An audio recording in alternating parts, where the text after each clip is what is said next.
Hey everybody, I'm Katallina, and today we're here to talk about episode 9 of Vampire Dormitory. There's absolutely no sense in beating around the bush. This week's episode included what might be one of the most absolutely brutal betrayals that I have ever seen in an anime, like ever. And it included situations that happened which, for lack of any other term, I'm going to have to describe as being batshit crazy. Because, oh my god, I cannot believe what just went down in the episode. I cannot believe what I just saw, and I cannot believe how much I absolutely want to rant right now, because it's not even just that I feel that one of the characters betrayed other characters. I personally feel betrayed because a character I supported and I backed did something that was so disgustingly egregious that I'm probably going to have nightmares about this tonight, because this was absolutely not only unforgivable but literally unfathomable. I cannot believe what I just saw, and I'm sure if you've watched the episode, you guys know exactly what I'm talking about. Let's not waste any time, ladies and gentlemen. We need to talk about Len, because holy crap, dude, what he did, man, I just cannot get over it. I am just so absolutely seething mad. I am 10 minutes out from having watched this episode, and I am just absolutely fuming. Okay, let me try and calm down, try and be rational. Let's work our way through this. Okay, so here's the thing. I mean, I get that he cares about Mito. I get that he has feelings for Mito. I have empathized with this. I have felt for him. I have talked about the reality that he does not fall under what I call the first boy rule. Homeboy was guaranteed to get fucked in this department from the very beginning of the story.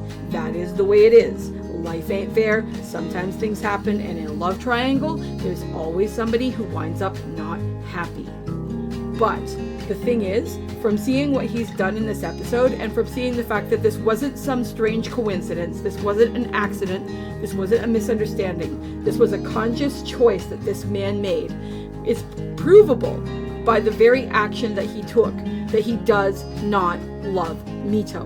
Why do I say that? Because when you love somebody, you put their needs before your own. You think about what's going to matter for them, and you do that. I mean, you might not do it perfectly, you might not do it every time, but you sure as hell don't do something like what Len did here, because this was absolutely insane. Now, I mean, again, to be fair, it's fiction, so of course what happened here is something that has been amplified to the nines.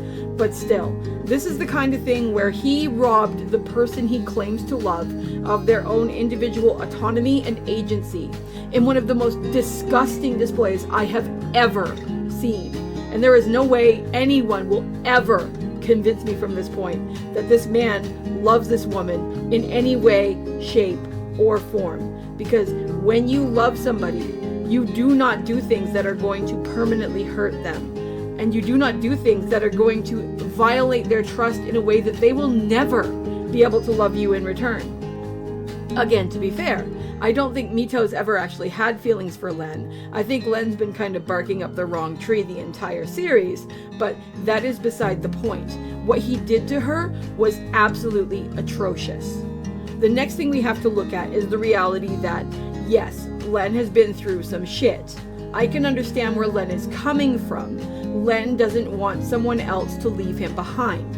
Len has abandonment issues. However, by doing what he did to Mito, he in essence did to her the exact fucking thing his mom did to him. He made it so that Mito now is robbed of the capability of being with the person she actually loves. He took away that option from her. Now, I'm sure the story will resolve in such a way to fix this problem in some capacity or another. But his action, as is and unaltered, destroys her capability of actually telling Ruka the truth. Furthermore, not only does it destroy her ability to tell Ruka the truth, it actually destroys her true identity. The idea that he thought for one hot second that there would be any universe in which it would be conceivably acceptable that he could alter her fucking sex is the most insane thing I've ever heard in my entire life. I mean, people argue all the time in today's society about whether or not this is acceptable. And I don't even think that that's an argument to be had. when an individual who is an adult, let me make that part clear from my own standards, decides that they want to be something. We live in a society that grants rights and freedoms, and people are willing and able in society to choose that decision. That's something that's become normalized in our culture. But this is something where someone else has imposed their will onto another living being, and that is sick. That is like somebody having one of those like purse puppies or something. It's absolutely freaking gross, and that just absolutely pissed me off. The even crazier thing about all of this is the fact that he was willing to go along with something from these two parents who so blatantly abandoned him. I mean, what reason was there for the father to take the mother away from him in the first place? I mean, I'm assuming the political argument is that he is a damphir. He is a half-breed, and that the father did not want to acknowledge him until he discovered there was a way that he could use him. And as for the mother's part, the mother is a narcissistic see you next Tuesday. I'm not even going to try and understand or justify her, because I found her absolutely disgusting in this episode. But I mean, I always thought that Len was a nice person. I always thought that Len had some issues and everything, but that he was somebody who had risen above the things that had happened to him. And unfortunately, the scary thing about this whole situation is that we are seeing something that in fiction is actually often quite rare. We're seeing a character who actually went through an abusive situation and who becomes a fucking abuser. And I'm not somebody who says that lightly. I'm not somebody who's like, oh, Neffy's wearing a collar in like Archdemon's Dilemma or something. That's bullshit. This though, this is somebody actually taking away someone's autonomy. This is actual and legitimate fucking abuse. And it was gross. Now, let me make something else clear while I'm saying that. When I say this is abuse, I am not saying this shouldn't be in the story. As angry as I am on Mito's behalf as to what's happened to her here, what I will say is that this is one of the most incredible turns that I have seen in any show this season, and I am absolutely gobsmacked in awe at what I have witnessed. I'm not necessarily saying it's the best written thing ever. It's definitely melodramatic and over the top, but hey, it got my attention. I'm definitely excited about next week. I definitely want to know more.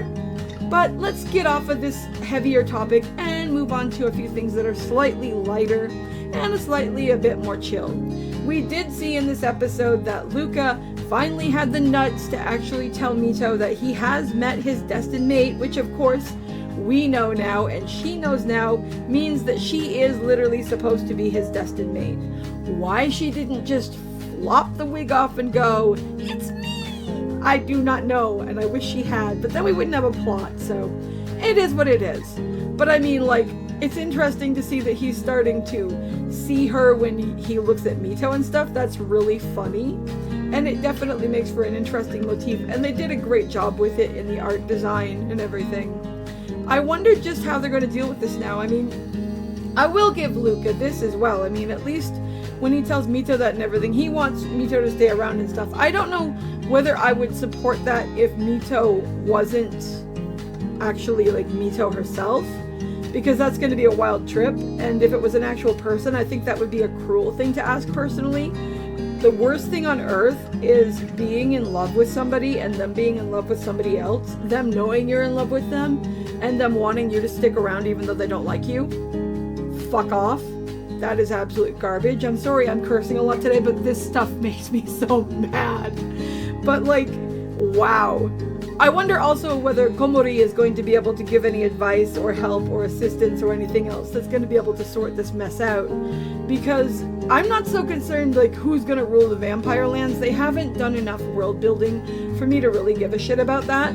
But I do care about Mito actually having a choice in who her partner is and not being manipulated like this, because this was absolutely sick manipulation. But anyway, I think that pretty much sums up everything I thought about this episode, which was to say that it's probably the best episode this show has had all season, despite the fact that it pissed me off. It didn't piss me off for bad writing. It pissed me off in the best way possible. it didn't make me hate characters in a bad way. It made me hate characters in the way I want to hate characters. It's kind of wild that it made me hate a character that I had so super liked and super felt bad for. And now it's just like, I want to punch you in the face, you jerk. Which is hilarious because that would hurt my hand more than it would hurt him because I have arthritis, but yo, he's the kind of character that makes me want to like toss a Kindle or something. Like, holy crap. But anyway, what did you guys think of this episode? I'd love to know, so feel free to drop a comment below and I'll see you guys in the next video.